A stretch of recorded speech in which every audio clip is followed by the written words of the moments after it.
नमस्कार आप सभी को। शाब्दिक तर्क के भाग 6 में आपका स्वागत है।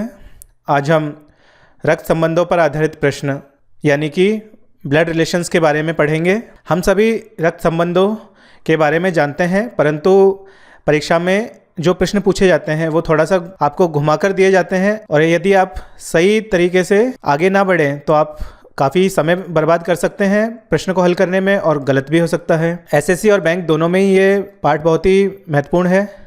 सबसे पहले हम विभिन्न प्रकार के संबंधों के बारे में चर्चा करेंगे। उसके बाद हम जो 3 प्रमुख प्रकार के जो प्रश्न परीक्षा में पूछे जाते हैं उनका एक एक करके बारी बारी से अवलोकन करेंगे।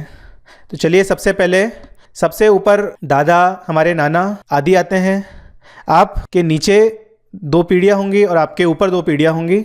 इस प्रकार से कुल 5 पीढ़ियाँ आपको देखने को मिलेंगी साधारणतः। तो सबसे पहले देखिए, हमारे दादा नाना होते हैं और दादा नाना ससुर भी हो सकते हैं आपके ससुराल पक्ष से। उसके बाद हमसे ऊपर वाली जो जनरेशन आती है उसमें पिता, चाचा, फूफा, मामा, मौसा और ससुर आदि होते हैं। हमारी वाली जो जनरेशन होगी उसमें आपको पति, भाई, स्टेप ब्रदर जो होते हैं, सौतेला, चचेरे, फुफेरे, ममेरे, मौसेरे भाई, और उसके बाद बहनोई जो है, साली का पति, साढ़ू, देवर, जीजा, इन सबको आपके वो ब्रदर इन लॉ बोलते हैं इंग्लिश में, और हिंदी में सबके अलग अलग नाम हैं। उसी प्रकार जो सभी कज़न बोला जाता है, चचेरे हो, फुफेरे, ममेरे, मौसेरे भाई बहन को। फिर आपसे नीचे वाली जो जनरेशन आती है उसमें पुत्र होता है सन, भतीजा भांजा हो सकता है नेफ्यू, और दामाद जो है सन इन लॉ हो सकता है। और उसके नीचे भी एक जो जनरेशन आएगी उसमें जो पौत्र हैं, जो ग्रैंड सन होता है, नाती, पोता, ये आते हैं, नतनी। इस प्रकार से यह पुरुष पीढ़ी की सारणी हो गई है। इसी प्रकार महिला पीढ़ी की भी सारणी होती है। सबसे ऊपर दादी नानी आते हैं, फिर दादी नानी सास ससुराल पक्ष से, फिर हमारी माँ, चाची और फुआ, फिर मौसीरी मामी, फिर मौसी मामी जो कि मैटरनल आंट जिन्हें कहा जाता है क्योंकि ये माता वाले पक्ष से आती हैं। और उसके बाद सास जो है वो हमसे ऊपर वाली जनरेशन में है एक। फिर जो हमारी जनरेशन है उसके अंतर्गत आपको वाइफ जो बहन है, और चचेरी, फुफेरी, ममेरी बहन, उनको भी हम कज़न ही बोलते हैं इंग्लिश में। हिंदी में इनका अर्थ बदल जाता है। भाभी, साली, साले की पत्नी, ननद, जेठानी, ये सब, इन सबको क्या बोलते हैं इंग्लिश में? Sister in law. और इनके नीचे हमसे नीचे जो जनरेशन आएगी उसमें आपको पुत्री देखने को मिलेगी महिला पक्ष में, हमारी भतीजी या भांजी होगी, और पुत्र वधू यानी कि जो डॉटर इन लॉ है वो। और उससे भी जो एक नीचे जनरेशन है उसमें आपको देखने को मिलेगी पौत्री, नतनी, ग्रैंड डॉटर इन लॉ। इस प्रकार से आपको इन सभी संबंधों के बारे में पता होना चाहिए। पुरुष और महिला पक्ष से दोनों से आपको पता हो रहना चाहिए। अब देखिए, इसको डायग्राम के माध्यम से समझने की कोशिश करते हैं। मान लीजिए हमारी दादी हैं और यह हमारे दादा। इसी प्रकार यह नानी हो गई हैं और यह नाना। दादा और दादी की 3 संतानें देखिए। ये हमारे पिता हो जाएंगे, उनका पुत्र जो है पिता हो जाएगा। यह उनकी पुत्री जो कि हमारी बुआ हो जाएंगी, और उनका एक और पुत्र जो हमारे चाचा कहलाएंगे। और जो हमारी बुआ होंगी उनके साथ उनका पति होगा और इनकी संतानें होंगी आपस में, तो ये हमारे कज़न्स होंगे। इसी प्रकार से दादे और नानी के पक्ष से हमारी माँ होंगी, हमारी मौसी, और मौसी के साथ हमारे मामा, और मामा की जो पत्नी होगी उन्हें हम कहेंगे मामी, और मामी के जो बच्चे होंगे वो हमारे कज़न्स कहलाएंगे, ममेरी बहन, ममेरा भाई। इसी प्रकार यहाँ पे चचेरे भाई, चचेरे बहन। हमारे पिता और माता के साथ हम बनेंगे और हमारी भाई बहन जो होंगे वो आएंगे। हमसे नीचे एक और जनरेशन आएगी, आप उसका देख सकते हैं यहाँ पे। सगे संबंधियों में आपको ये सारणी आपको एक बार अच्छे से देख लेनी है। वैसे आपको पता ही होगा, पर एक बार आपको परीक्षा की दृष्टि से आपको इसी क्रम में आपको पता रहना चाहिए। जैसे आपसे प्रश्न पूछा जाएगा पिता की बहन, तो आपको फटाफट ये चमकना चाहिए कि इसका मतलब होता है बुआ। आपसे पूछा जाए कि माता की भाई का पुत्र, यानी कि आपका क्या होगा? वह ममेरा भाई होगा। नाना का पुत्र कौन होगा? मामा होगा। बहन की या बहन के पति की पुत्री अपनी क्या लगेगी? भांजी। इस प्रकार से आपको आपके स्वयं के लिए आपको संबंधों के बारे में जानकारी होना अति आवश्यक है प्रश्न को जल्दी हल करने के लिए। जैसे पुत्री या पुत्री के पति का पुत्र क्या कह होगा, हमारा नाती कहलाएगा। इस प्रकार से आपको ये सभी संबंध आपको याद रखने हैं अच्छे से। इसका एक सीधा तरीका यह होता है कि आप अपने आप को इमेजिन करें और अपने परिवार में ही सबको सोचने लगिए। इसी क्रम में, प्रश्न के क्रम में आप सोचते रहिए तो आपको सवाल का उत्तर जल्दी से मिल जाएगा। प्रश्नों के प्रकार में सबसे पहले है पारिवारिक संबंध। पारिवारिक संबंध में आपको कुछ XYZ, इनमें कुछ आपको लोगों के नाम दिए होंगे और आपको इनमें परस्पर संबंध निकाल के प्रश्नों का उत्तर देना है। परोक्ष रूप से जो कथन में आपको पूछा जाएगा, इसका प्रश्न अभी हम देखेंगे। अंत में कूट पे आधारित, यानी कि आपको हम कोड करके किसी एक रिलेशन को दिखाएंगे, उस प्रकार से आपको संबंध बताना है आगे चलते हुए। तो चलिए एक एक करके प्रश्न देखते हैं। सबसे पहले पारिवारिक संबंधों पर आधारित प्रश्न देखते हैं। आपसे कहा गया है P Q का भाई है और M Q की बहन है।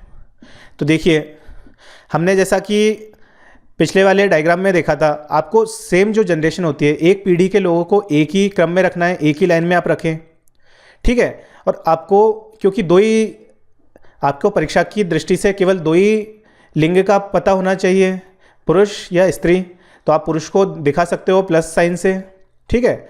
आप प्लस साइन बना सकते हो पुरुष के लिए और माइनस साइन आप किसके लिए बना सकते हो, स्त्रियों के लिए।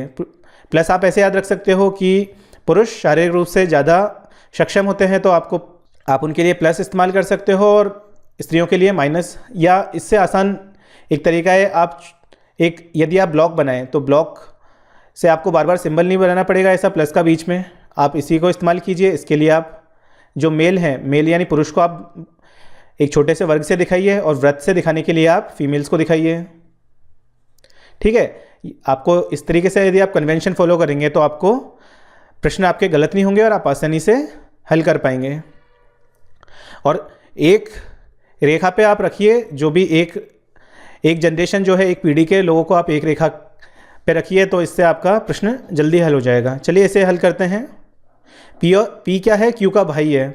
अब देखिए, मैंने P लिखा, P के मैं क्या बना दूंगा, एक छोटा सा स्क्वायर बॉक्स बना दूंगा। इससे हमें क्या पता रहेगा कि P क्या है, एक लड़का है। और क्योंकि इसका भाई है Q, तो हम इसी रेखा में Q को लिख देंगे आगे। अब देखिए, M Q की बहन है, तो क्योंकि बहन है तो इसी रेखा पे आएगा। साथ ही साथ M क्या है, Q की बहन है, तो M का हमें लिंक पता चल गया है, ये क्या है, स्त्री है, इसलिए हमने इसके लिए गोला बना दिया है। अब देखिए, T P का क्या है, भाई है, हमें T का लिंक भी पता चल गया है, T क्या है, P का भाई है। अब देखिए, Q जो है वो किस प्रकार T से संबंध रखता है। अब देखिए, या तो ये, क्योंकि समान रेखा पे हैं, या तो ये भाई हो सकता है या बहन भी हो सकती है, क्योंकि हमें जो Q है इसके बारे में लिंग का इसका पता नहीं है कि Q लड़का है या लड़की है। लेकिन फिर भी हम ये कह सकते हैं, क्योंकि ये दोनों भाई हैं और ये बहन है, तो ये क्या होगा, इधर भाई होगा या बहन होगी। तो C इसका सही उत्तर हो जाएगा। X कहता है Y से, यद्यपि मैं तुम्हारे पिता का पुत्र हूँ, तुम मेरे भाई नहीं हो। X किस प्रकार Y से संबंध रखता है। अब देखिए, X कहता है कि मैं तुम्हारे पिता का पुत्र हूँ, तो हमें इससे X का लिंक पता चल गया है। X क्या है, एक पुरुष है और इनका पिता, मान लीजिए इसे Z से बना देते हैं, तो X जो है, यद्यपि मैं तुम्हारे पिता का पुत्र हूँ, तो Y भी क्या होगा, Y भी Z की संतान है, X की तरह ये दोनों इसकी संतानें हो गई हैं। अभी हमें Y का लिंक पता नहीं है। फिर आगे पढ़ते हैं, तुम मेरे भाई नहीं हो, तो इससे हमें क्या पता चला कि Y क्या है, एक स्त्री है, तो Y पे आप गोला बना सकते हैं। इससे आपको क्या पता चला, X और Y में परस्पर क्या संबंध है, भाई बहन का, ठीक है। तो अब देखिए, अंतिम लाइन आप ध्यान से पढ़िए, तब Y से किस प्रकार संबंध रखता है। X का आपको संबंध दर्शाना है, तो X क्या होगा, भाई होगा, Y इसकी क्या लगेगी, बहन, तो एक इसका सही उत्तर हो जाएगा। परोक्ष कथन के आधार पर आपको इस प्रकार से प्रश्न देखने को मिलता है। अब चलिए इसे एक एक करके हम रिलेशन निकालते हैं। एक फोटो में एक स्त्री की ओर इंगित करके आपको ये पता चल गया कि फोटो में क्या है, एक महिला है, स्त्री की ओर इंगित करते हुए विमल क्या है, लड़का होगा, विमल कहता है स्त्री की ओर इंगित करके, वह मेरे दादाजी की एकमात्र पुत्र की पुत्री है। अब देखिए, दादाजी के एकमात्र पुत्र, अब आपके जो दादा होंगे उनका एकमात्र पुत्र कौन होगा? आपके पिता। जो दादा का एकमात्र पुत्र होता है उसे हम क्या बोलते हैं? पिता। पिता की पुत्री, पिता की पुत्री कौन हो गई? उसकी बेटी, यानी कि जो आपकी बहन हो गई। तो इसे आप डायग्राम से ऐसे समझने की कोशिश करते हैं। आप देखिए, जो विमल है तो फोटो वाली स्त्री की तरफ इशारा करके क्या कह रहा है कि वह जो स्त्री है दादाजी के एकमात्र पुत्र, यानी कि एकमात्र पुत्र कौन होगा? पिता की पुत्री है। पुत्री हो गई तो वह विमल की क्या लगी? बहन। अतः उस स्त्री का विमल के साथ क्या संबंध है? तो वह विमल का क्या हो गया? भाई। इस प्रकार आप इस प्रश्न का उत्तर दे सकते हैं। कूट के आधार पर आपको इस प्रकार से परस्पर कोडेड रूप में आपको संबंध दर्शाए गए होंगे। ए स्टार बी का अर्थ क्या है? ए बी की माँ है, और ए गुना बी का क्या अर्थ है? ए बी का पति है। तो हमें बताना है कि कौन सा समीकरण दर्शाएगा कि पी क्यू का पिता है। तो एक तरीका तो यह है कि पहले आप इन पी और क्यू में एक संबंध स्थापित कर लीजिए। तो क्यू का हमें लिंग पता नहीं है, लेकिन हमको पी को क्योंकि पिता दर्शाना है तो आपका पी यहाँ पे ऊपर आ जाएगा और नीचे अगले जो नीचे होगा जनरेशन उसमें क्यू आ जाएगा। तो हमें संबंध बताना है कि इनमें से कौन सा संबंध इस कूट को दर्शाएगा। हम अंतिम वाले समीकरण से चलते हैं रिलेशन बनाते हुए। P गुना M का क्या अर्थ होगा? P गुना जो M है, P गुना M का मतलब होगा कि जो P है वो M का पति है। P को हम M का पति बनाएंगे तो M स्त्री हो जाएगी, और M स्टार Q यानी कि जो M होगा वो B की क्या हो जाएगी? माँ, यानी कि Q की क्या? ये माँ हो जाएगी। Q का लिंग हमें पता नहीं है, लेकिन इस प्रकार से ये दोनों पति पत्नी है और नीचे बालक आ रहा है, तो इस प्रकार आप कह सकते हैं कि जो P है वो क्या होगा? इसका पिता होगा Q का। तो D समीकरण इसका सही उत्तर है। इस प्रकार आपको देखना होता है एक एक करके। समय बचाने का यही तरीका है कि आपको पहले जो रिलेशन आए वो आपको पता होना चाहिए। कि आप देखिए P गुना M से, P स्टार M से आपको माँ मिलेगी, जो कि Q क्या हो जाएगी? माँ हो जाएगी। तो अतः यह सवाल को गलत बना देगा। आपको इस प्रकार से चाहिए था कि P पिता हो, तो बीच वाले दोनों काम नहीं करेंगे, केवल चौथा समीकरण ही ऐसा है जो इसमें कार्य करेगा। इस प्रकार आपको ऑप्शंस का अवलोकन करना होता है।